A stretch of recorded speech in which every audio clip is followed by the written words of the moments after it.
At 25, after 6 years in a Texas state prison for an armed robbery he had not committed, Wes Hadley walked out with $187, an apology letter, and no people left in the world. He took the next Greyhound west. 3 days later, he raised his hand at a tax auction in a small West Texas town and bought a forgotten gas station on Highway 90 for $80. He came to sell it. Then he opened a wooden panel behind the back office desk and found what Hollis Crane had spent 50 years painting in secret. The morning he was released, the prison sat in the flat brown light of a West Texas dawn. The intake officer at the discharge window had a clipboard and a small stack of papers and the bored expression of a woman who had processed 3,000 releases in her career and would process 3,000 more before she retired. She asked Wes to confirm his name. She asked him to sign in 7 places. She handed him an envelope containing his discharge papers, his state-issued release stipend of $200 in cash, a debit card on an account he no longer remembered opening, and a sealed letter from the office of the district attorney of Brewster County. The letter, she explained without making eye contact, was a formal apology and a statement of the state's regret for the time he had served. "Do you have a ride?" she asked. "No, ma'am." "There's a city bus stop at the end of the access road. It runs to the bus station. Most people take it. Thank you." She slid his belongings across the counter. He had walked in 6 years ago with a wallet, a phone, a watch, and a set of keys to an apartment his roommate had cleared out within a month of his arrest. He walked out with the same wallet, empty, the same phone, dead, the same watch with the battery long since stopped, and a keyring that had nothing to open. He walked the half-mile to the bus stop in a pair of jeans the prison had given him and the white t-shirt and gray hoodie they sold at the commissary. He had eaten breakfast at 4 in the morning, the last meal of his sentence, and he wasn't hungry. The sky was the color of milk.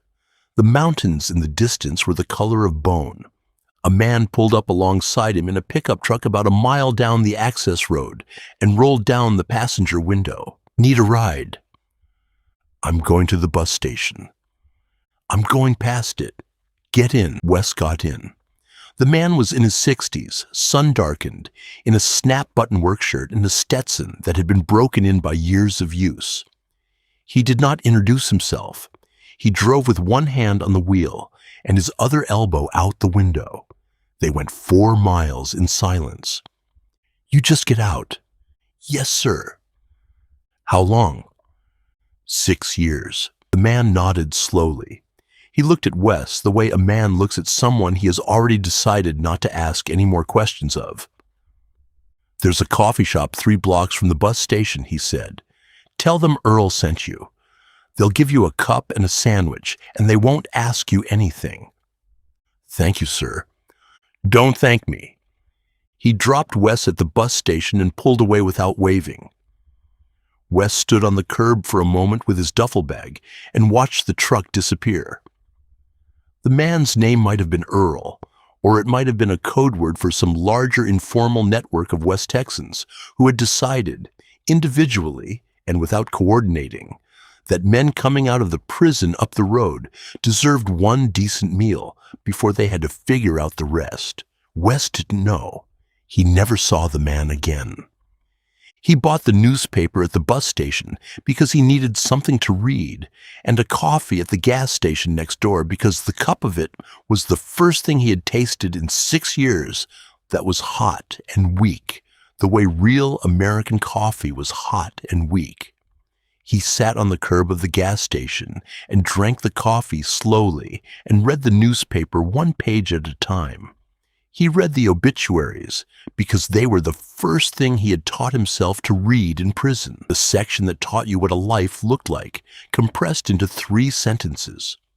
On page 7, under public notices, he found the auction listing for Sierra Vega. He read it twice. Sierra Vega was 190 miles west of Sanderson on Highway 90. He had heard of it the way Texans hear of small towns they have never visited, as a name on a sign, mentioned by a friend, the kind of place you drove through on the way to somewhere else. The auction was Tuesday morning at the county courthouse. The listing included 6 properties, the last of which was described as Lot 12, closed gas station and adjacent 0.8-acre parcel, intersection of Highway 90 and County Road 1903, formerly operated as Crane Service from 1969 to 2019. Minimum bid, $80. Property sold as is, no warranties, contents included. Wes folded the newspaper and put it in his duffel bag. He had 34 hours to figure out whether buying a closed gas station 190 miles from anywhere was the worst idea he had ever had, or the only idea he had left. He sat on the curb and worked through it. He had $187 and a debit card with an unknown balance that he was afraid to check. He had no apartment. He had no plan for where to sleep that night or any subsequent night.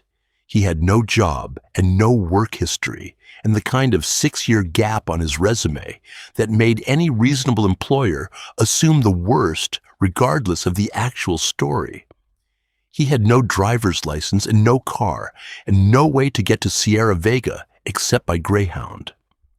He had no people. His sister Marcy was in Denver and had not picked up the phone since the 3rd year. His cousin Ben in Houston had written him twice early on, and then stopped. Everyone else was either dead, scattered, or had stopped existing in his life by the time he was halfway through his sentence. He had $80 to buy a building. He had $107 after that to do whatever a free man does with $107. He had no other option that was better. He walked back to the bus station and bought a ticket for the noon Greyhound to El Paso, which stopped in Sierra Vega along the way. The ticket was $46. He had $141 left when he was done. The bus took 8 hours. He slept for most of it. He woke twice, once when the bus stopped in Marathon, and a woman with 2 children got on, and again when the driver called out Sierra Vega over the intercom, and a few passengers stirred and looked at the windows. He stepped down onto the asphalt of a small-town bus stop in the late afternoon. The bus pulled away and left him in a parking lot the size of 2 trucks beside a Phillips 66 station that was, miraculously, still in business. He had never been in West Texas before.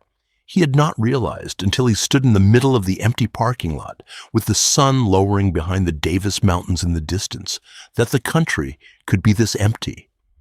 The horizon was farther away than the horizons were supposed to be. The sky was a color blue he had no name for. The air smelled like dust and creosote.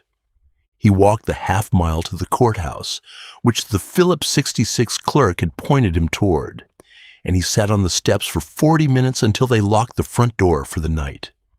Then he walked another quarter-mile in the gathering dusk to a small park beside a Catholic church, and he sat on a bench and ate a candy bar he had bought at the Phillips 66 and watched the sky go through every color from gold to violet to a deep blue black that the stars came out of one at a time.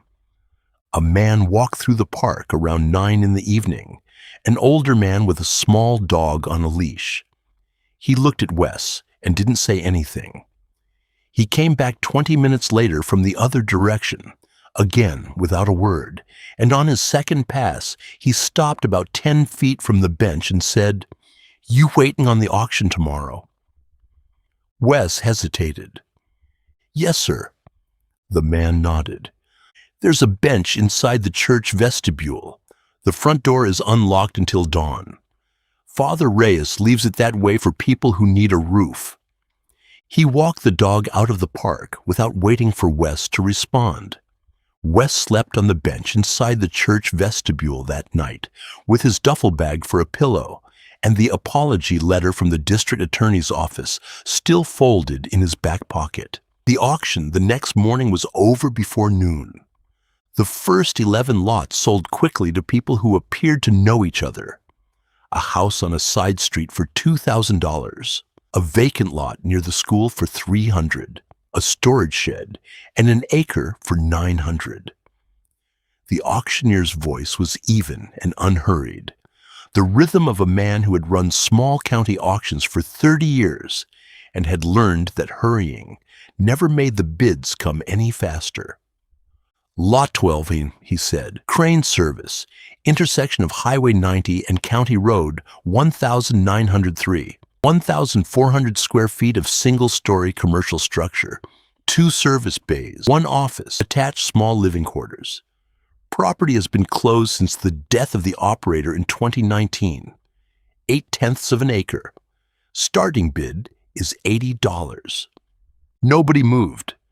The auctioneer scanned the crowd, smiled the very slight smile of a man who had been expecting exactly this, and waited. $80, folks. That's less than half a tank of gas at current prices. A woman in the front row shifted in her chair. A man behind her muttered something. The auctioneer waited 8 seconds. Wes raised his hand. "We have $80 from the gentleman at the back. Do I hear 90? Silence. $80 going once, going twice. Sold. Lot 12 to the gentleman at the back. See the clerk inside for paperwork." 3 heads turned. None of them said anything. The auctioneer moved to Lot 13. Wes went inside. The clerk was a woman in her 50s with reading glasses on a chain. Her name tag read, Inez. She spread 3 forms across the counter and pointed to the lines where Wes needed to sign. "You know what you bought, a gas station. You know what kind of shape it's in." Wes shook his head. Inez sighed, not unkindly. "Closed since Hollis died. 19. Heart attack in the office. Found him 3 days later. Nobody had been by. He didn't have any family. The county took the property when nobody filed an estate. We tried to sell it twice at higher prices. Nobody bid. We put it on the $80 list because we needed it off the books." She paused. "Where are you from?" "Sanderson. Originally Houston. Family?" Wes didn't answer. Inez looked at him for a long moment over her glasses. "You got a place to sleep tonight?" "I'm going to walk out to the station." She nodded slowly. "There's water at the station if the pipes haven't burst. There's also an apartment in the back. Hollis lived there. It's not been touched in 5 years. I don't know what condition it's in." The sheriff's office walked through after he died and took out the perishables and called it done. She stamped his receipt and slid a brass key across the counter. "It's a 4-mile walk west on Highway 90. There's no traffic. You can't get lost." "Thank you." "You're welcome." She paused. "There's a diner 2 blocks from here called Maria's. Tell her you bought Hollis's station. She'll give you a meal. You can pay her later, or you can not pay her. Either way." The walk to the station took an hour and a half. Highway 90 ran west out of Sierra Vega in a straight black line through grass and creosote and low rolling country. The afternoon light slanted from the south. Wes walked on the shoulder with his duffel bag on one shoulder and the brass key in his fist and watched the country open out around him. He passed 2 ranches and a cattle gate and a dry creek bed. He passed a pickup truck pulled over on the opposite shoulder with the hood up and a man on his knees beside it who waved as Wes went past. He passed a small wooden cross planted in the gravel beside the road with the word Darlene painted on it in faded white letters. The station appeared at the 4-mile mark, exactly where Inez had said it would be. It sat at the intersection of Highway 90 and County Road 1903. On a flat patch of dirt at a slight rise above the highway, with a view in every direction that went on for 20 miles. The building was small and squat, painted a faded yellow that had bleached to almost cream in the West Texas sun. a flat roof, two service bay doors on the east side, both closed, a small office on the west side with a single front window. Above the office door, a hand-painted wooden sign that read Crane Service, Gas, Oil, Repairs, in tall, narrow letters that someone had clearly painted by hand more than once over the years, each repainting slightly different from the one beneath it. Two old pump islands out front, the pumps rusted and locked, a pole with a faded Conoco sign that had not been illuminated in years. Behind the building, attached to the back wall, was a smaller addition with its own door. Hollis's living quarters, Wes guessed, the apartment Inez had mentioned. A clothesline ran from the corner of the addition to a fence post, with one wooden clothespin still attached to it. Wes stood at the edge of the parking lot for a long minute, looking at the building. He had never owned anything bigger than a duffel bag. He fit the brass key into the office door.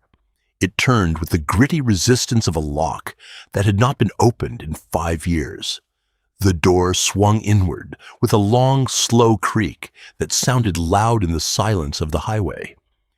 Inside was a single small room with a wooden counter, a cash register, a pegboard wall behind the counter that had once held automotive parts, two metal chairs against the front window, and a calendar from 2019 on the back wall still showing September. A coffee pot on a hot plate. A mug on the counter beside the register with the inside ringed dark. The air smelled like dust and oil, and faintly like the leather of a chair that had not been sat in for a long time. He walked behind the counter. A door led to a small back office. Inside the back office was a desk, a filing cabinet, a leather chair pushed back from the desk at an angle, and a small framed photograph on the wall of a younger man in a Conoco uniform standing in front of the same building Wes had just walked into. The man in the photograph was smiling in the way of someone who'd been told to smile for the photograph and was doing his best. A door at the back of the office led to the apartment. Wes walked through.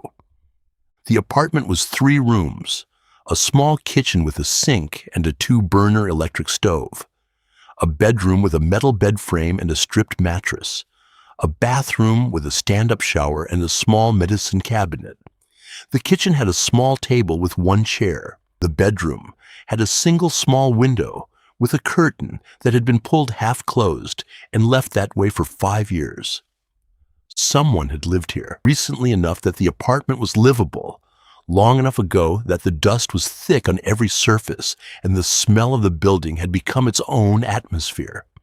Wes set down his duffel bag on the kitchen table. He was 25 years old. He was 4 miles from the nearest town in the state he had been imprisoned in.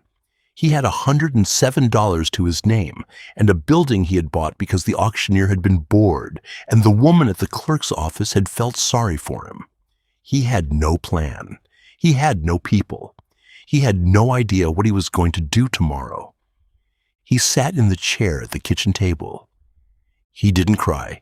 He had used up his crying somewhere in the middle of his 4th year, on a night in a dormitory cell when the man in the bunk above him had been crying, and Wes had been trying not to listen, and had failed, and had cried with him without saying a word, the 2 of them in the dark, neither acknowledging the other. What he felt now was the strange, weightless feeling of a person who has been carrying a 40-pound weight for a long time and has just been told he can set it down. He set up a bed of folded blankets on the bare mattress that night, using the blankets he found in the bedroom closet, which had been packed in plastic and were clean. He drank water from the kitchen tap, which ran rust brown for 3 minutes and then cleared. He ate the second of 2 candy bars he had bought at the bus station that morning. He turned off the single overhead light in the bedroom and lay on the mattress in the dark and listened to a building he now apparently owned settle around him in the cool October night. Somewhere out on Highway 90, a semi passed in the distance. the sound of the engine reaching the apartment long before and long after the headlights swept the front of the station. Wes Hadley slept on a bare mattress in a dead man's apartment, with the apology letter from the district attorney still folded in his back pocket. He woke before sunrise. He had spent 6 years waking before sunrise, and the habit was not going to be untaught by a single night in a building of his own.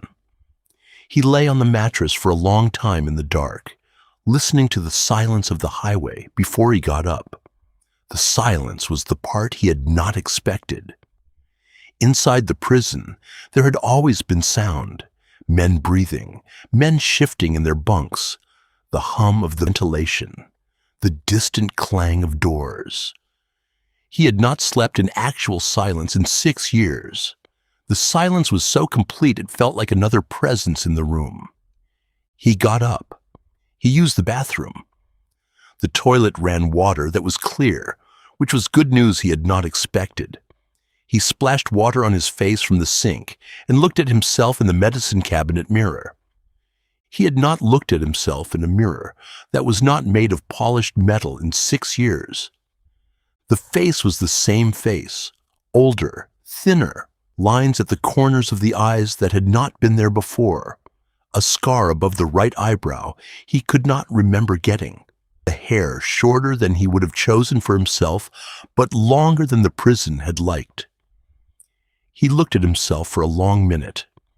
He went outside. The sky over Highway 90 was just beginning to turn pale gray. The Davis Mountains in the distance were dark silhouettes. The air was cold in the way West Texas air is cold in October, the cold of a desert that knows it will be hot in 4 hours. He walked around the building. He walked the perimeter. He looked at the pump islands. He looked at the bay doors. He looked at the back lot, which was overgrown with grass that had grown up around the rusted skeletons of 2 cars Hollis had presumably been working on when he died. The building was small but solid. The roof was flat and intact. The walls were cinder block under the yellow paint. The bay doors were rusted, but they moved when he tried them, one of them with a long groan and the other with a louder one.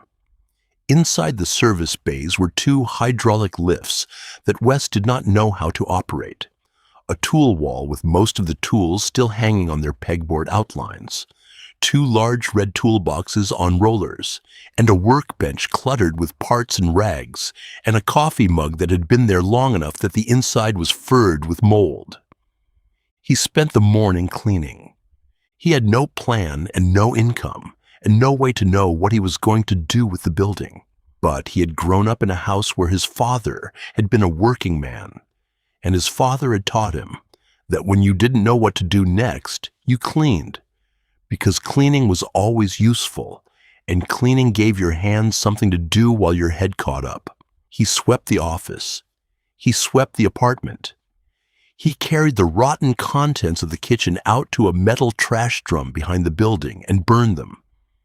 He dumped the moldy coffee mug from the workbench. He pulled the rotted seat cushions out of the 2 metal chairs by the front window and threw them in the burn drum too.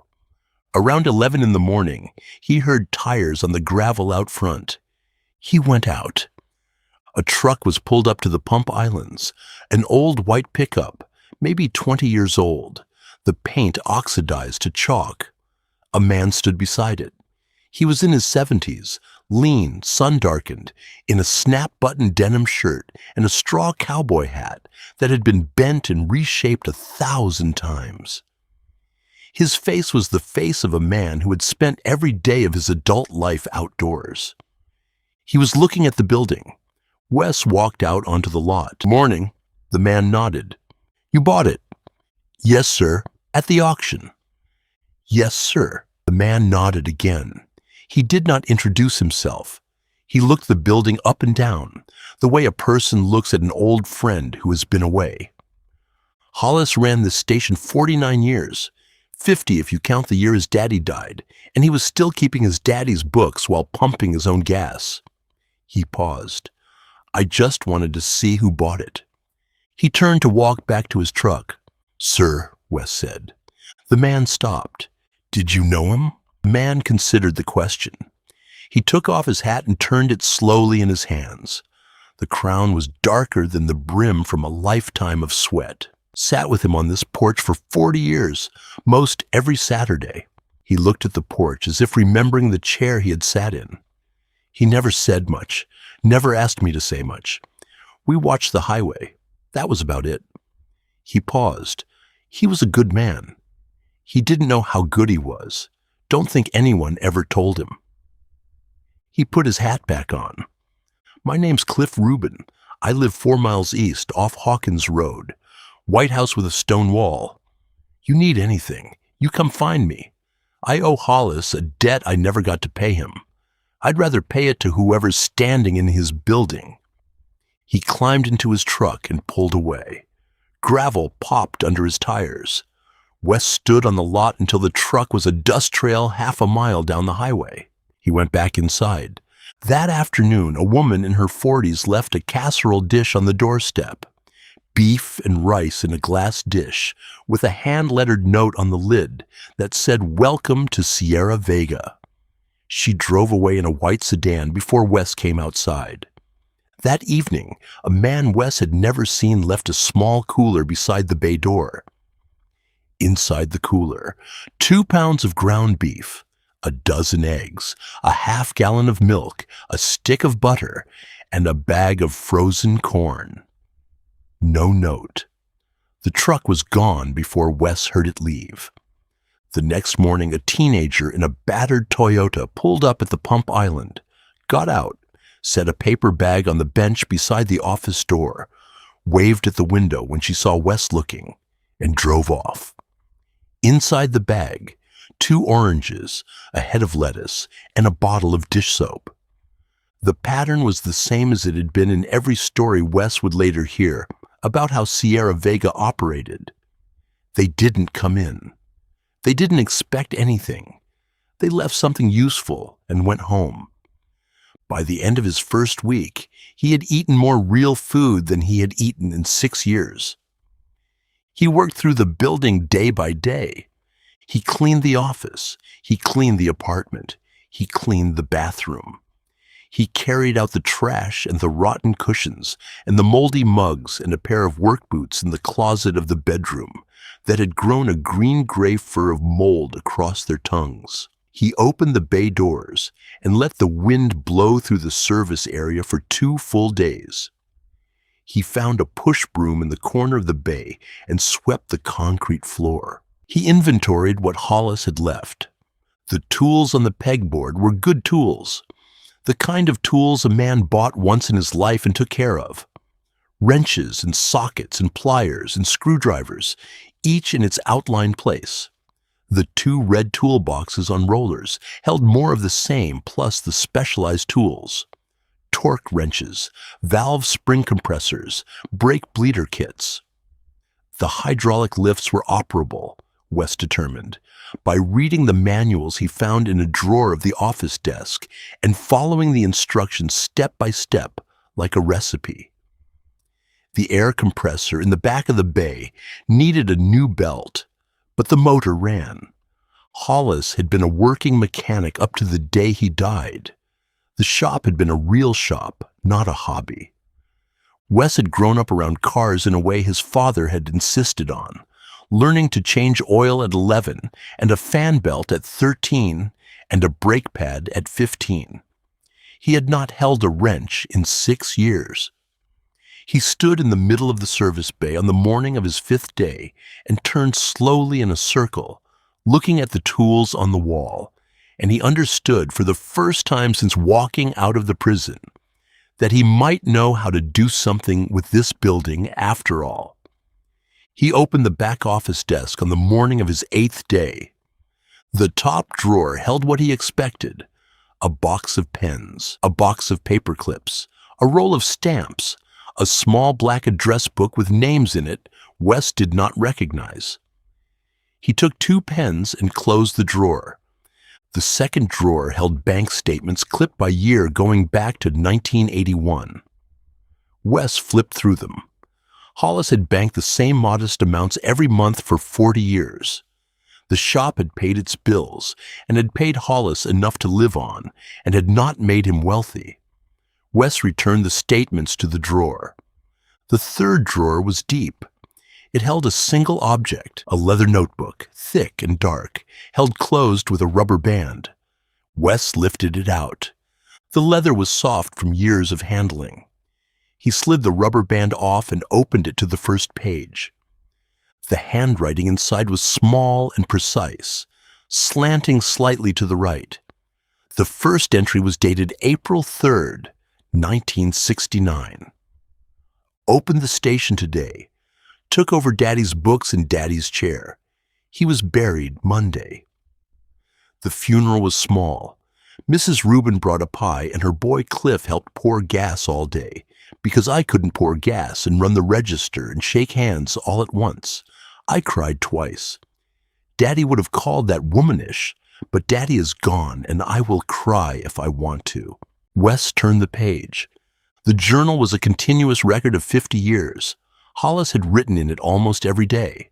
Most entries were short. The weather, the price of gas, who had come into the station that day, who had bought what, who had stopped in for coffee and not bought anything, the births of children in the families along Highway 90, the deaths of their grandparents, the graduations and weddings and divorces of every family Hollis had known for half a century.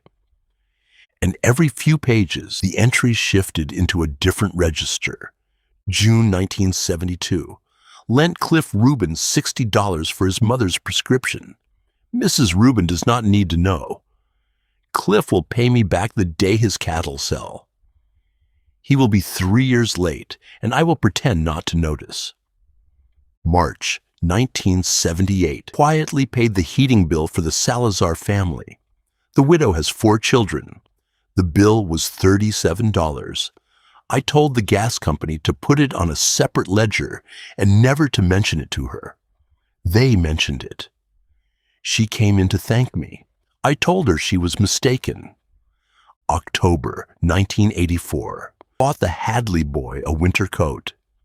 His father is a drinker and his mother left town. He is 9. He is at the station every afternoon because he doesn't want to go home. I told him the coat was a gift from someone he doesn't know. He didn't ask. Wes stopped on that entry. He reread it. He sat in Hollis Crane's leather chair in the back office of a gas station 4 miles outside Sierra Vega, Texas, and he read the entry from October of 1984 3 times. The boy in the entry was not him. He had been born in Houston in 2000. He had no connection to West Texas before this week. The Hadley boy in the entry was somebody else's child in a different decade who had grown up to be one of the 50,000 men named Hadley in Texas. The coincidence of the name was the kind of coincidence that small populations and common surnames produced as a matter of statistics. But the entry hit him in a way he had not expected, because the entry was about a boy whose father was a drinker and whose mother had left and who had nowhere to be at 4 in the afternoon except a stranger's gas station. And Wes, sitting in the chair, knew that boy, not from his own life, from the boy who had been his bunkmate in the 3rd year of his sentence, a kid from outside El Paso who had told Wes his entire life story over the course of 7 months, who had been arrested for a robbery he had committed at 16 because he had needed $40 and had not known what else to do. From the boy who had been on his block in Houston when Wes was 12, who had taken to coming to Wes's house after school because Wes's parents were home and his were not. From 100 different boys, Wes had known whose lives had cracked early because somebody who should have been a parent had failed at the job. Hollis Crane had bought one of those boys a coat in 1984. Wes kept reading. He read for 2 hours. He worked through the 70s and the 80s and into the 90s. The pattern in the journal never changed. Hollis paid bills. Hollis lent money. Hollis bought coats and shoes and prescription medicine and groceries and Christmas presents for families along Highway 90 who would never have asked him for anything. He recorded every act and never spoke of any of them. The journal was a private accounting of 50 years of quiet generosity, kept because Hollis was the kind of man who balanced his own books and would not have known how to do otherwise. The thing that surprised Wes most was that Hollis had not been wealthy. The bank statements in the second drawer made that clear. Hollis had run a small gas station in a town of 800 people on a highway that did not see much through traffic. He had made just enough money to keep the lights on, keep the building paid off, and quietly give away enough of his income to keep the families who needed it from falling all the way down. He had done this for 50 years. He had died alone in this office in 2019. Found 3 days later by Cliff Rubin, who had driven over to see why Hollis hadn't been at the Saturday porch. Wes closed the journal. He sat at the desk for a long time, holding the leather notebook in his lap. The light through the small back office window had moved across the floor and was lying in a soft rectangle near his boots. Somewhere out on Highway 90, a semi went past. The building settled around him in the way buildings do when nobody is moving in them. He had been carrying a question with him since the day he walked out of the Greyhound station in Sanderson. And the question was the kind of question you do not articulate to yourself because articulating it would be unbearable. The question was, what am I supposed to do now? The question had not been about money. He had $107. The money was a problem he would have to solve, but it was not the question that mattered. The question that mattered was, what is the point of any of this? The state had taken 6 years from him. The state had returned an apology and a debit card. His parents were dead. His sister did not return his calls.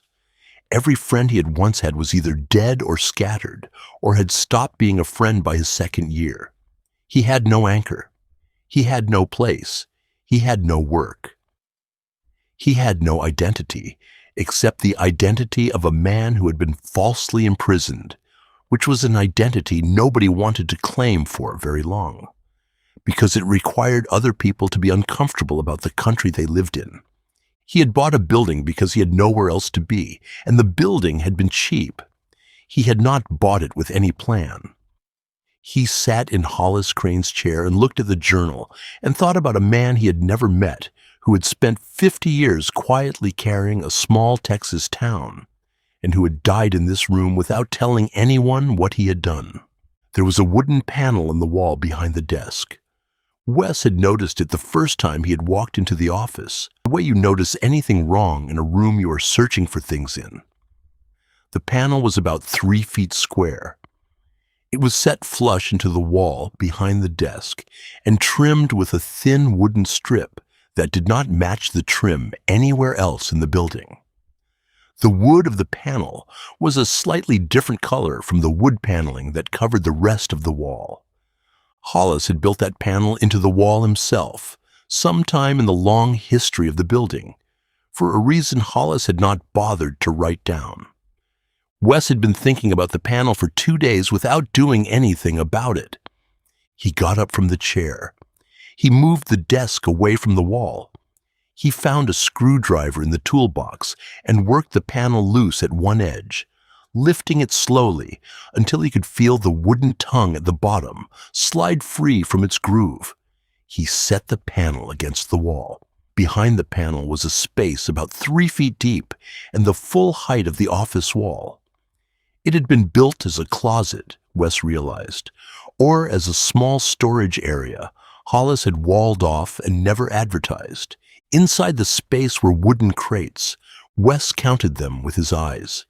He counted to 9 and stopped because the back of the space was too dark to see clearly. He pulled the closer crates forward and counted again. There were 12 wooden crates, each about the size of a small suitcase, stacked carefully in the space. He lifted the top crate down. It was heavier than he had expected. He set it on the desk. The crate was made of thin plywood, hinged on one side with two small brass clasps. He opened it. Inside the crate, packed carefully in a layer of butcher paper, were paintings. He lifted out the first one. It was a canvas, unstretched, about 18 inches square. The painting was of the highway running west out of Sierra Vega, the same highway Wes had walked 4 miles down to get to the station, painted in the late afternoon light with the Davis Mountains in the distance. The light was extraordinary. The artist had caught the exact quality of West Texas afternoon light, the way it lay across the country in a soft gold that turned the brown grass to bronze and the distant mountains to a violet that did not exist anywhere except in places like this. The painting was unsigned. Wes set it on the desk. He lifted out the next canvas, a portrait of an older man in a snap-button denim shirt and a straw cowboy hat. The same man, Wes realized after a moment, who had stood on the lot 2 days ago and told Wes his name was Cliff Rubin. Cliff was younger in the painting, maybe in his 60s, looking off to the right of the frame at something Wes could not see. The painting was the kind of portrait that was not flattering and was not unflattering, that simply showed a man as he was, on a particular afternoon, sitting in a chair on a porch. The painting was unsigned. Wes lifted out the third canvas, a still life of the cash register on the office counter, the same counter Wes had been cleaning all week, with the coffee mug beside it and the calendar from 2019 on the wall behind. The painting was a portrait of an absence. Hollis had painted the office without himself in it, the way a man paints a room he has lived in and is preparing to leave. The fourth canvas was another desert landscape. The fifth was a portrait of a woman Wes did not recognize, an older woman with white hair, painted with the same quiet attention as Cliff had been painted. The sixth was the highway again, this time at dawn. The seventh was a still life of 3 tomatoes on a kitchen table. The eighth was a portrait of a border collie sleeping in a patch of sunlight. Wes worked through all 12 crates. There were 40 paintings in total, packed carefully in butcher paper, stored in 12 plywood crates Hollis had built himself sometime in the 50 years he had been painting in secret. None of them were signed. All of them were the work of the same hand. They covered every subject a man living a small life in a small Texas town could have painted. The highway, the mountains, the locals, the still objects of a quiet daily life. They were extraordinary. Wes sat in Hollis Crane's chair, surrounded by 40 unsigned paintings, and tried to make sense of what he was looking at. He had no education in art.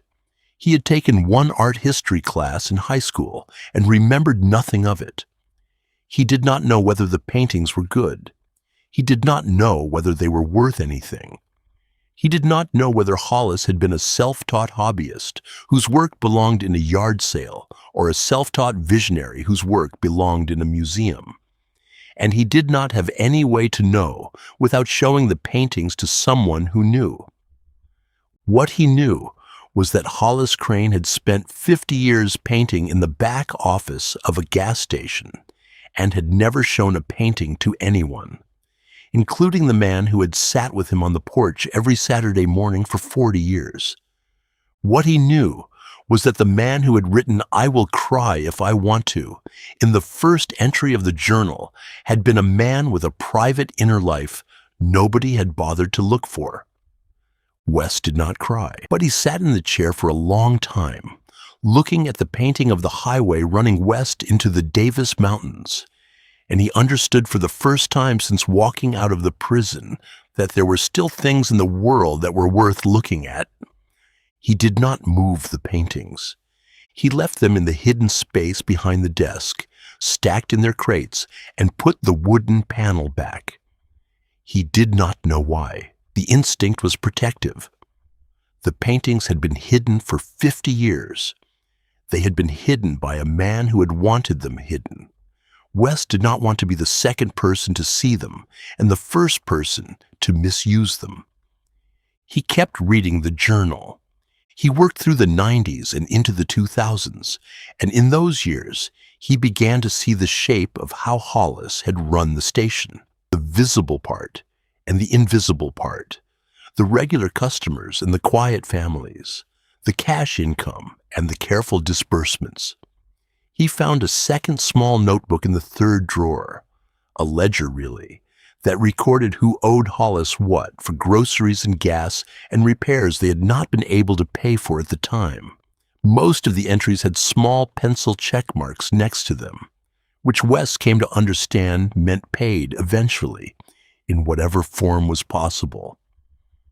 A few had no check mark and a small notation in Hollis's hand.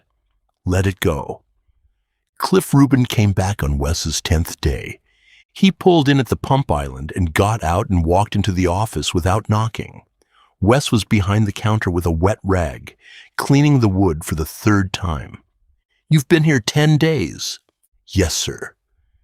"You haven't been into town?" "No, sir." Cliff studied him. His eyes were a pale blue that read younger than the rest of his face. "Why?" Wes thought about the question. "I didn't know what to say to anyone." Cliff nodded slowly. "Well, the town's been wondering. People want to know what you're doing out here. Some of them have left food on the doorstep. Some haven't. Some are wondering whether you're going to reopen the station. Some have started taking bets." "What are the bets?" "That you'll be gone by Christmas. The smart money says the day after Thanksgiving."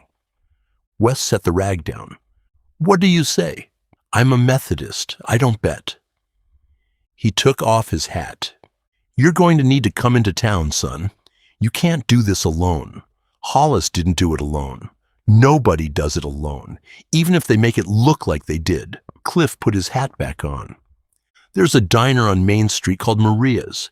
Inez from the courthouse said she sent you that way and you didn't go. Go tomorrow. Tell Maria I sent you this time. She'll feed you and you can pay her or not pay her, either way." He walked out and drove off. Wes walked into Sierra Vega the next morning. The town was 3 blocks of Main Street and a few side streets. A hardware store, a feed store, a post office, a barber shop with the pole still spinning, a small grocery, a Catholic church, a Baptist church, 2 diners, a closed bank, a clinic with a sign saying it was open Tuesdays and Thursdays. He walked the 3 blocks slowly. Maria's diner was at the south end of Main Street in a low building that had been painted white so many times that the layers showed where it had cracked. Inside, 6 booths and 4 counter stools, and a wooden floor that had been worn smooth by 60 years of work boots. A woman in her 50s in a yellow apron was behind the counter, pouring coffee for a regular who had not turned around when Wes came in. The woman looked up. "You're the one bought Hollis's station." "Yes, ma'am." Maria Salazar. The name took a moment to register. Wes had read it in the journal the night before, quietly paid the heating bill for the Salazar family. The widow has 4 children. The widow had been Maria's mother. The 4 children, presumably, had included Maria. Maria pointed at a booth. "Sit. You hungry?" "Yes, ma'am." "Eggs?" "Yes, ma'am." "Coffee?" "Yes, ma'am." She did not write anything down. She turned and called the order back to the kitchen, where Wes could see a man in a white t-shirt at the grill, who lifted a hand in acknowledgement without turning around. The breakfast was 3 eggs and 2 slices of bacon, and a stack of toast and a cup of coffee that was the best coffee Wes had ever tasted, possibly because he had been drinking instant coffee for 6 years, and possibly because Maria knew what she was doing. The regular at the counter, an older man in a feed store cap, turned eventually and introduced himself as Henry. The man in the kitchen came out and shook Wes's hand and went back without saying his name. 2 more customers came in while Wes was eating, and both of them looked at him in the way people look at someone they have heard about but not met, and both of them said hello and went on with their breakfasts. When Wes was done eating, he tried to pay. Maria waved a hand. Hollis fed us when we were children. Sit, finish your coffee, pay me when you can, or don't pay me, either way. If you've made it this far into Wes's story, hit subscribe, because what happens next is the part I've been waiting to tell you. He went into town every day after that. He met the regulars at Maria's. He met the man at the hardware store, a man named Edgar, who had grown up on a ranch outside town and had inherited the store from his father. He met the priest at the Catholic church, Father Reyes, who turned out to be the man who had walked the dog through the park the night before the auction. He met the woman at the post office, who handed him 3 pieces of mail addressed to Crane's service that had accumulated since Hollis's death. All of them junk. He started to understand that he had walked into a town that had been quietly missing Hollis Crane for 5 years, and that the town had been waiting to see who would walk into Hollis's building next, and that they had all decided, individually and without coordinating, to extend Wes the patience they would have extended Hollis if he were still alive. By the end of his 2nd week, he had decided to reopen the station. He did not know the first thing about running a gas station. He did not have a supplier. He did not have any cash to invest in inventory. He did not have a fuel contract with anybody. He did not have a current driver's license, which made registering a business complicated. He did not have any legal advice and no money to pay for any. But he had the journal. He had the ledger. He had Hollis's bank statements. He had the names of suppliers Hollis had used. He had a building. He had 2 functioning service bays and a workbench full of tools, and an air compressor that needed a belt. He had a town that wanted the station open again. He spent the 3rd week making phone calls from the office phone, which the phone company had not disconnected because the bill had been on autopay from an account that was still active. He called the fuel company Hollis had used. He called the parts wholesaler in Alpine. He called the regional Conoco rep. He called the county clerk and explained his situation with the expired driver's license. He called the Texas Department of Licensing and Regulation and started the process of getting his mechanic's license recognized in the state, which the man on the phone informed him would take 6 weeks and would require him to come to Austin once for a test. The fuel company sent a representative out to the station on the 7th day of the 3rd week. The representative was a man in his 40s named Doug, who drove a company truck and wore a polo shirt with the company logo.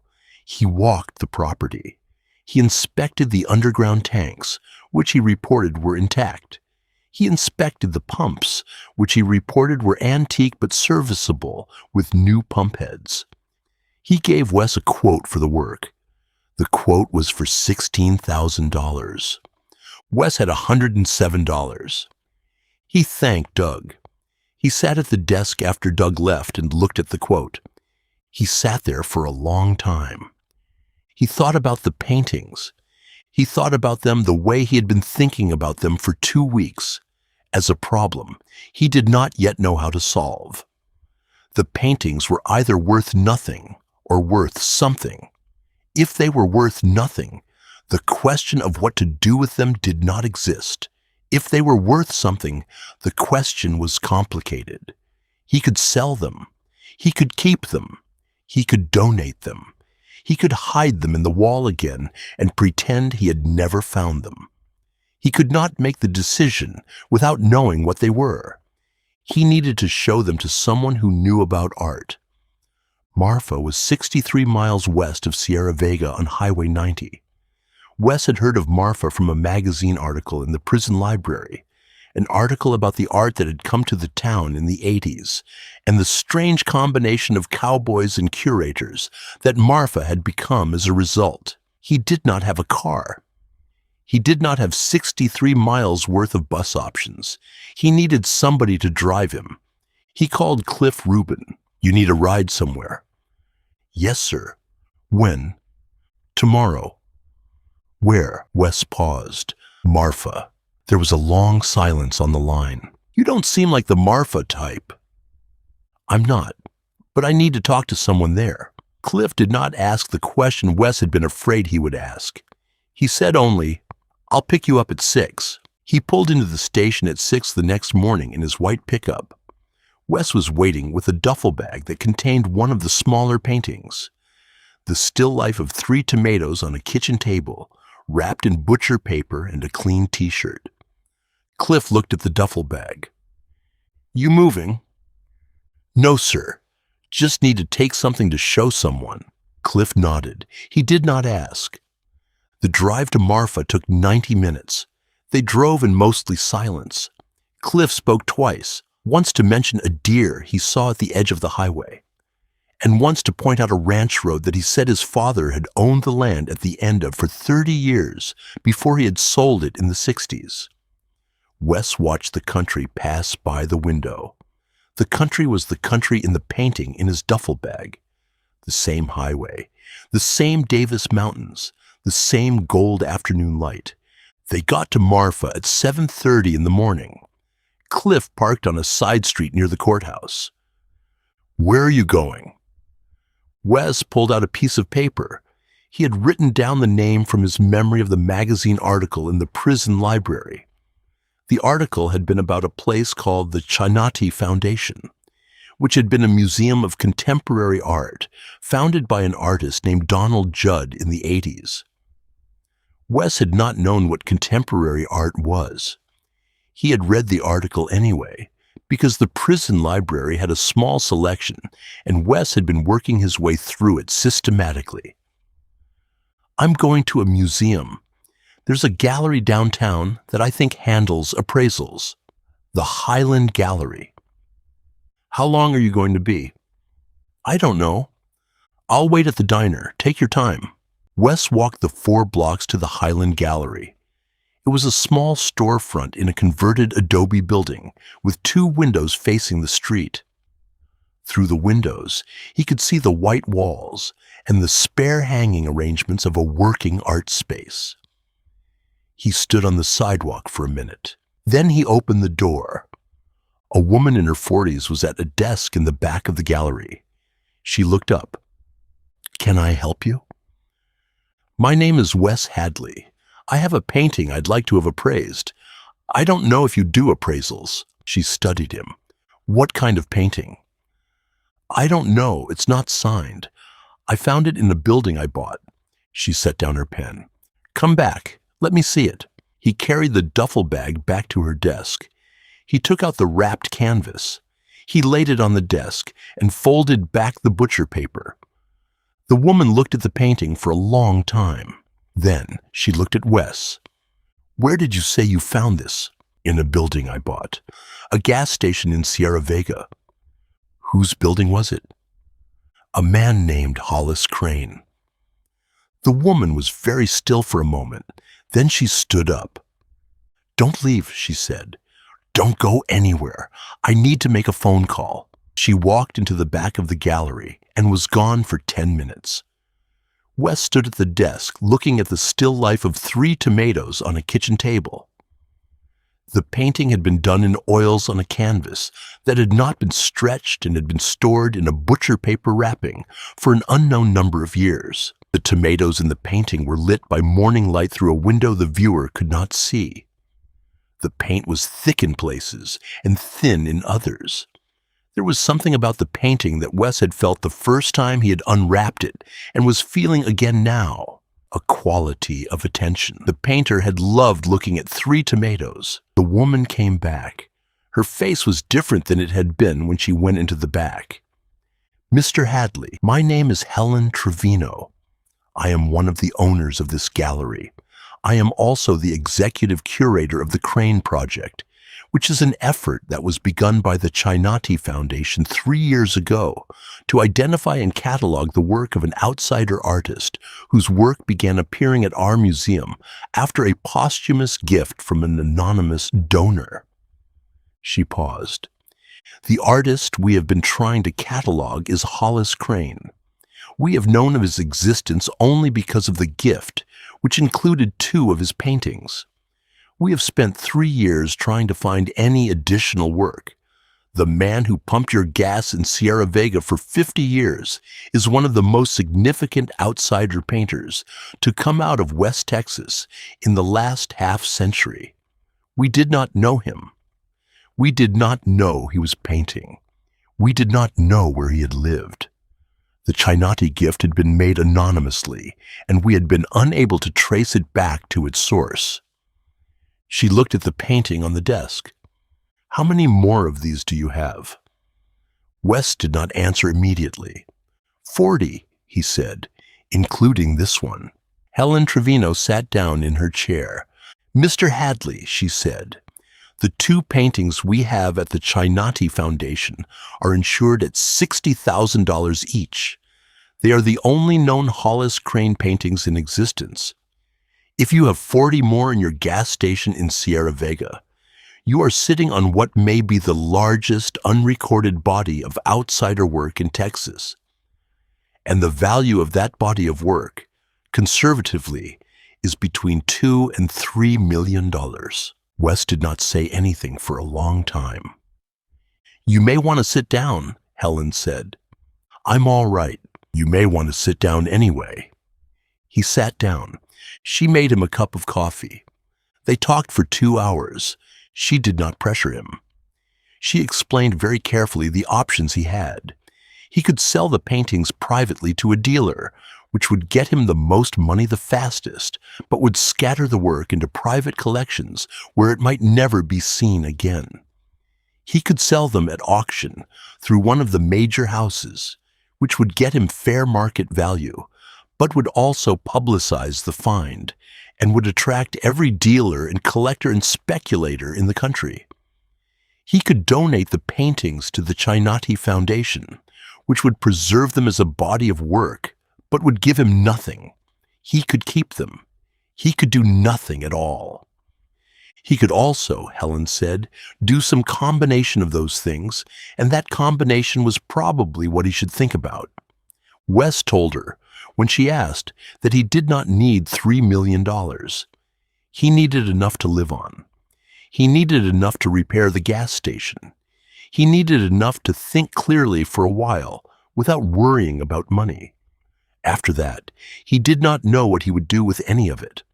Helen wrote down a number on a yellow legal pad. This is my number. This is the number of the Chinati Foundation's director, Mr. Akin.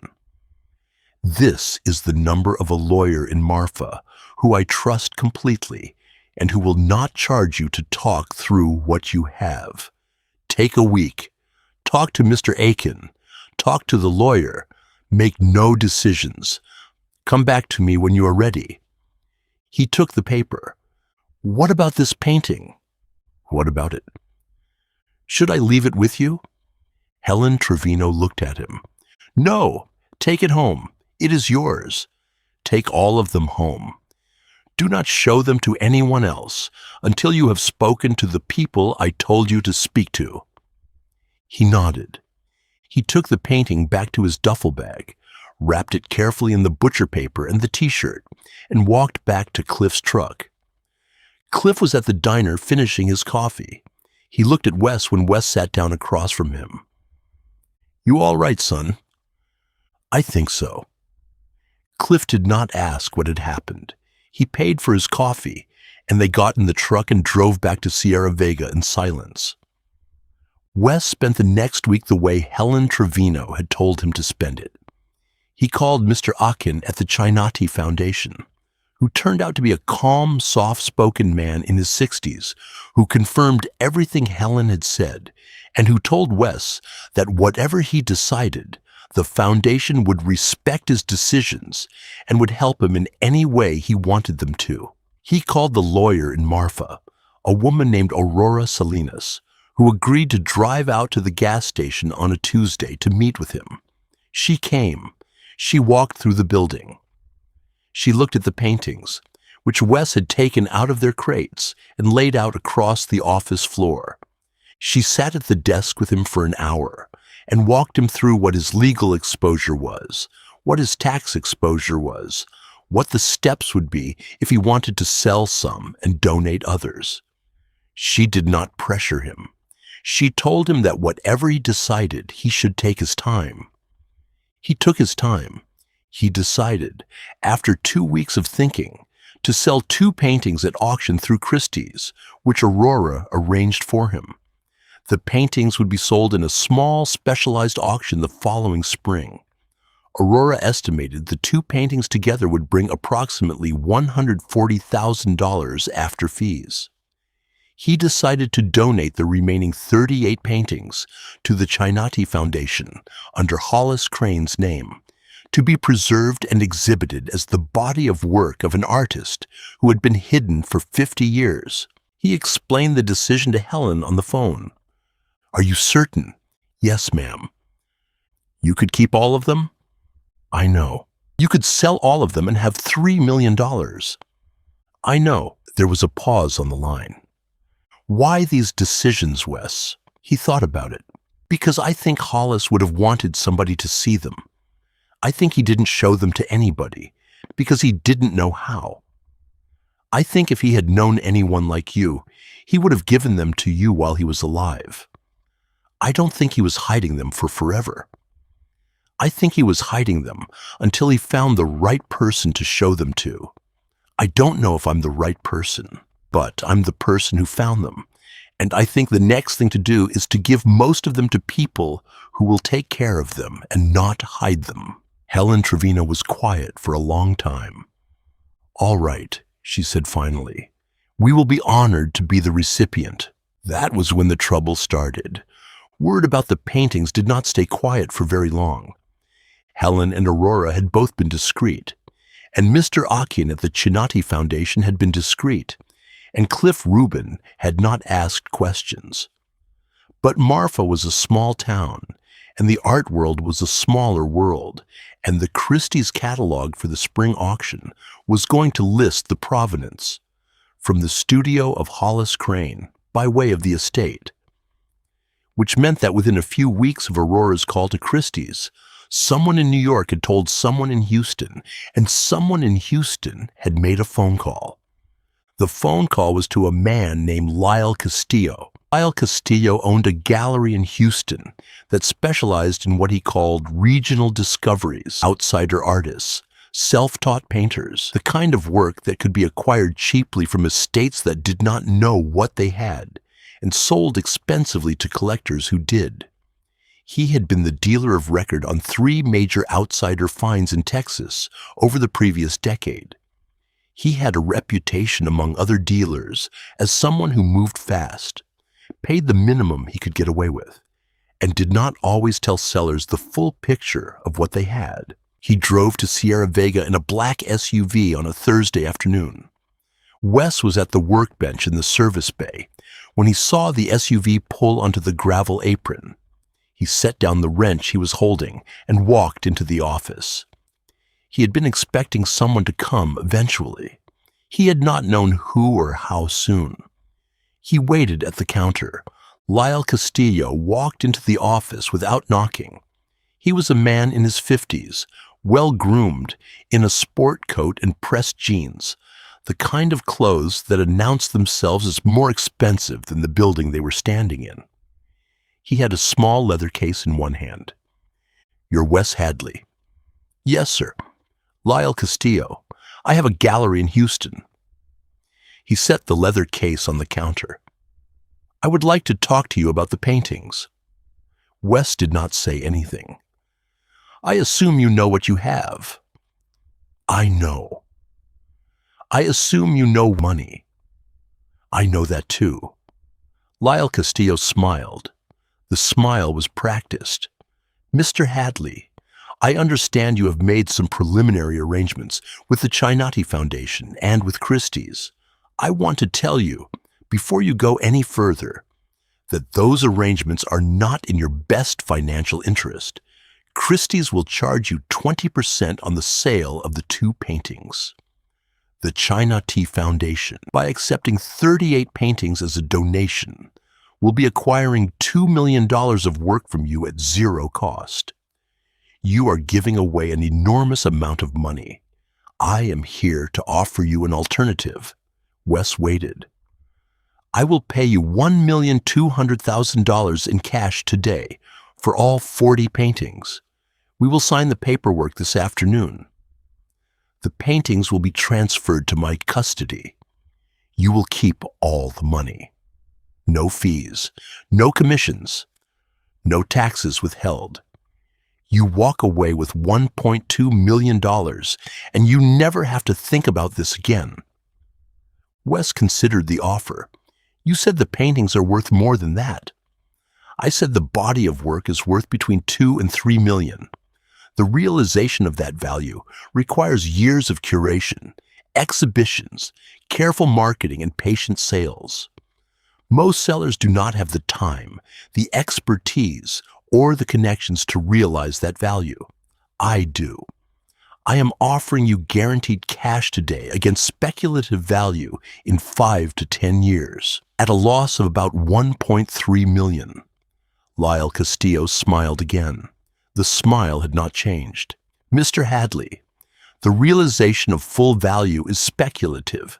The taxes on the donation will be complex. The Christie's sale will be subject to market fluctuations. The Chinati Foundation will own 38 paintings, and you will own nothing. My offer is concrete. It is in cash. It is final at the time of signing. I encourage you to consider it carefully. I have considered it. Then consider this. The arrangements you have made are not finalized. The Christie's sale has not happened. The donation has not been completed. Until those things happen, you are free to make any other arrangement. After they happen, you are not. I am here to make you a better arrangement before you do something you will regret. Wes looked at him. What do you mean by regret? Lyle Castillo's smile flickered for the first time. Mr. Hadley, I have done this work for 25 years. I have seen many sellers in your position make decisions they did not understand. I have seen many estates donate work that was worth millions for tax deductions that did not benefit them. I have seen many people walk away with nothing when they could have walked away with everything. I do not want that to happen to you. That's not what you mean by regret. I beg your pardon. You said do something you will regret. That implies a consequence. What's the consequence? Lyle Castillo did not answer for a moment. Mr. Hadley, I'm not threatening you. I am informing you. The paintings have a provenance question that the Chinati Foundation has not yet addressed and that Christie's has not yet investigated. Hollis Crane died intestate. He had no heirs. The county auctioned the property. The paintings were inside the property. There is an open question about whether the paintings are part of the property or whether they constitute personal effects that should have been part of an estate proceeding. There has been no estate proceeding. If a court were to determine that the paintings are personal effects rather than fixtures, the sale and the donation would be void. The paintings would revert to the state. He paused. I am offering you a way to avoid that question entirely. Cash today, no court proceedings, no risk. After today, the risk is yours. Wes looked at him for a long moment. I think you should leave, Wes said. Lyle Castillo did not move. Mr. Hadley, I think you should leave now. Castillo studied him. He had been studying Wes since the moment he had walked in, Wes realized, and he had been adjusting his approach the entire time. He was adjusting it again now. I will leave a card. I will be in Marfa for the next 3 days. If you reconsider, you may call me. After 3 days, I will need to file the petition I mentioned. He placed a business card on the counter. He picked up his leather case. He walked out. Wes watched the SUV pull out of the lot. He went back into the office and picked up the business card and dropped it in the trash. Then he picked up the phone and called Aurora Salinas in Marfa. Aurora listened to him describe the conversation. She asked him 3 questions. She told him not to worry. She said she would call him back within an hour. She called him back in 40 minutes. "I have spoken to my colleague at the Brewster County District Attorney's Office," she said. "I have also spoken to Mr. Akin at the Chinati Foundation.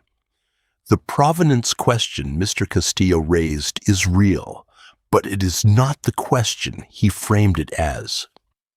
The tax auction transferred the property and its contents to you. The contents include the paintings. The paintings are yours. Mr. Castillo would not file a petition because he knows he would lose. He raised the possibility because he wanted to frighten you into selling. He is no longer a concern. He said he was going to be in Marfa for 3 days. He will not be in Marfa for 3 days. He will be in Marfa for as long as it takes him to drive back to Houston. He has done this before. The threat is the deal. If the threat doesn't work, there is no follow-through." She paused. "Wes, I am glad you called immediately. Some sellers do not. Some sellers panic and accept these offers. I want you to know that you handled this exactly correctly." Wes did not say anything. "Are you all right?" "Yes, ma'am." "Are you sure?" "Yes, ma'am. I just need to sit for a minute." He hung up. He sat at the desk for a long time. The auction at Christie's happened in the spring. Aurora drove with him to New York. It was the first time Wes had been on an airplane. It was the first time he had been in the city since he had been arrested in Houston 6 years and 4 months earlier. The 2 paintings sold on a Wednesday afternoon. The desert landscape with the Davis Mountains for $76,000 and the portrait of the older woman with white hair for $71,000. After Christie's commission and Aurora's fee, Wes walked out of the auction with $113,000 in his account. He flew home. He went back to the gas station.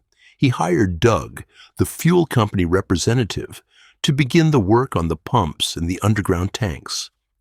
He paid for a new air compressor belt and a new set of basic inventory for the service bay. He paid Aurora's fee for the donation paperwork on the 38 paintings to the Chinati Foundation, which had a ceremony in Marfa that summer that Wes attended in a button-down shirt Maria Salazar had picked out for him at the J.C. Penney in Alpine. The paintings hung in a new wing of the Chinati Foundation, under Hollis Crane's name, with a small plaque that read, "Hollis Crane, 1944 to 2019. Lifelong resident and proprietor of Crane Service, Sierra Vega, Texas. Self-taught painter. Body of work discovered posthumously and donated to the foundation by his successor at Crane Service." Wes did not give a speech at the ceremony. He had told Mr. Akin he could not. He stayed at the back of the room and looked at the paintings on the walls. He used the rest of the auction money carefully. He repaired the gas station. He brought the pumps back into operation. He replaced the bay door that did not close properly. He bought himself a used pickup truck and got his driver's license reinstated. He took a basic mechanic recertification class in Alpine. He stocked the office shelves with the kind of items a small Texas gas station carried: motor oil, coolant, beef jerky, candy bars, soda, postcards of the Davis Mountains. He set up a coffee pot on the counter and left it on all day for whoever wanted a cup. He kept the journal in the bottom drawer of the desk. He started his own. The first entry he wrote in his own journal was dated April 4th. He wrote it in a Mead composition notebook he had bought at the hardware store in Sierra Vega. Reopened today. Cliff came at 6 in the morning. Maria came at 7 with a coffee cake. Edgar from the hardware store came at 8 to bring me a calendar for the office wall. I did not pour a single gallon of gas before noon. The customers were the town. I sold $17 of merchandise. I gave away $43 of coffee. Hollis would have approved. He used the rest of the auction money to do one more thing. He called the Innocence Project of Texas. He had carried their phone number in his wallet since the day he had walked out of prison. The man on the phone remembered his case. Wes explained what he wanted to do. The man on the phone was quiet for a moment and then said very carefully that the project did not normally accept donations of that size from former clients. Wes said he understood. He said he was going to do it anyway through Aurora's office, and he was going to designate the donation to support the defense of 3 specific cases the project was currently working on. The man on the phone asked if Wes wanted his name attached to the donation. Wes said no. He did not tell Cliff what he had done. He did not tell Maria. He did not tell Helen Trevino or Aurora Salinas. He did not tell anyone. He told the Journal that night in his careful new handwriting, sent the rest of the auction money to the Innocence Project today, anonymous. 3 cases, 3 men, 2 of them in Huntsville, 1 in the Polunsky unit. I do not know any of them. I do not need to. I know what they are looking at. I know what their families are looking at. The money will help. It will not be enough. Nothing is ever enough, but it will help. The first of the 3 men Wes had quietly helped fund was exonerated 9 months later. His name was Darrell Ortega. He had served 11 years for a murder he had not committed.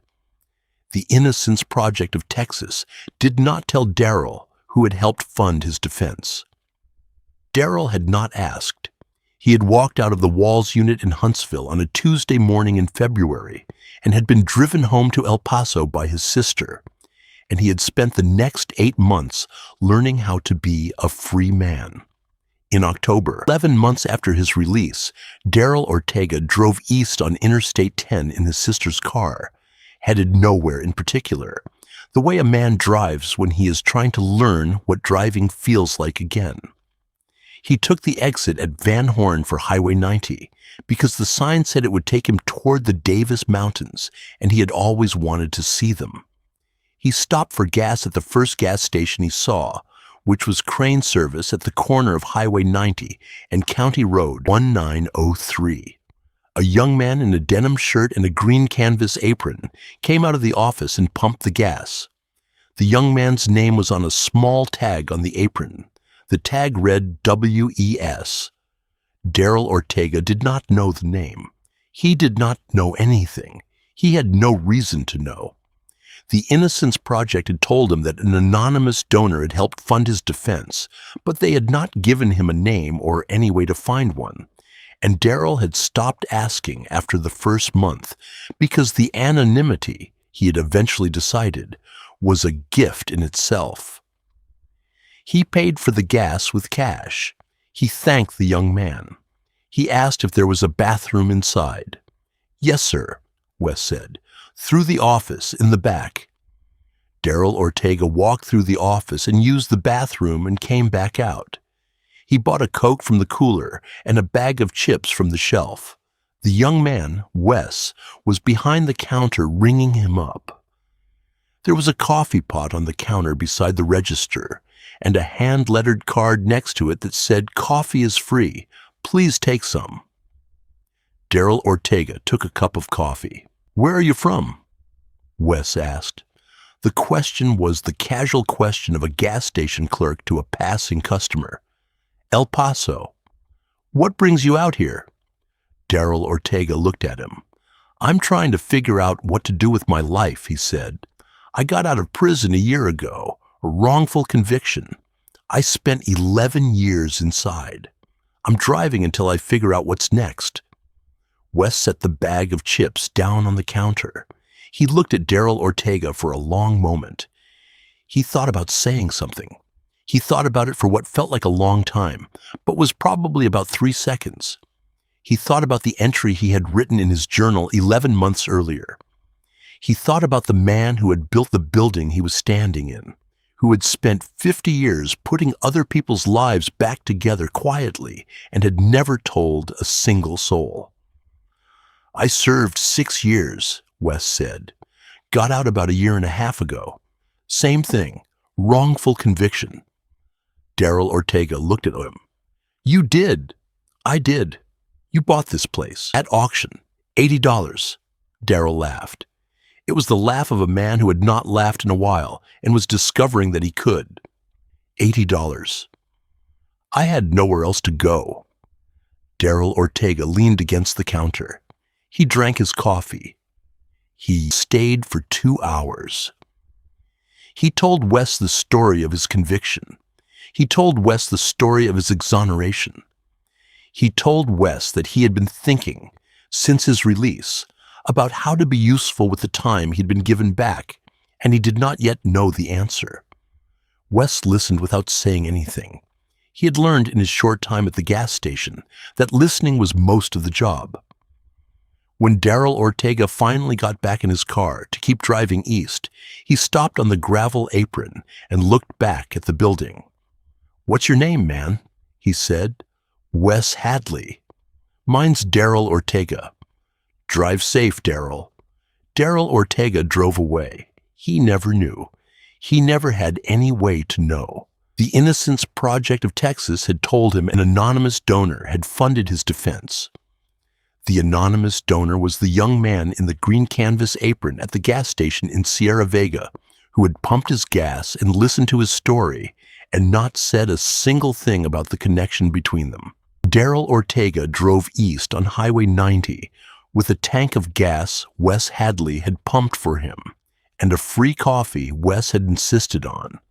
And he kept driving for another 2 days before he turned around and went home to El Paso and called the Innocence Project of Texas the next morning and asked them how a man with no skills and no money could volunteer to help cases like the one that had taken 11 years of his own life. The project told him there were 100 ways. He picked one. Wes did not know any of this happened. He stood on the gravel apron of crane service in West Texas and watched Darryl Ortega's car disappear east on Highway 90. He went back inside. He poured himself a cup of coffee from the pot on the counter. He sat in one of the metal chairs by the front window. He opened his journal to a fresh page. He wrote a single entry. October 14th, man came in for gas around 2 in the afternoon from El Paso. 12 years wrongfully convicted, 1 year out. He's looking for what to do next. I told him a little about me. He stayed 2 hours, did not give him any money, did not need to. He had everything he needed. He just had not figured it out yet. Some days the work is just listening. He closed the notebook. He put it back in the bottom drawer of the desk. He went out to the bay to finish the brake job he had been working on that morning. Outside, on Highway 90, the late afternoon light was beginning to slant in the way Hollis Crane had painted it 40 times. The Davis Mountains in the distance were turning the violet color that did not exist anywhere else in the country. A semi passed in the eastbound lane. The driver lifted 2 fingers from the wheel in greeting. Wes lifted 2 fingers back from where he stood on the apron, the way he had seen Cliff Rubin do it 100 times. He was 25 years old. He had spent 6 of those years in a state prison for something he did not do. He had walked out with no people and no plan and $187. He had bought a gas station in a town nobody had heard of for $80 because nobody else had wanted it. He had found the life work of a man nobody had known was working, and he had given most of it away to people who would protect it, and he had used the rest to repair a building and to quietly help 3 men he would never meet walk out of the prisons they did not deserve to be in. He had $113,000 when the auction money had cleared. He had $3,000 left in the bank now. He was richer than he had ever been in his life. He went back to work,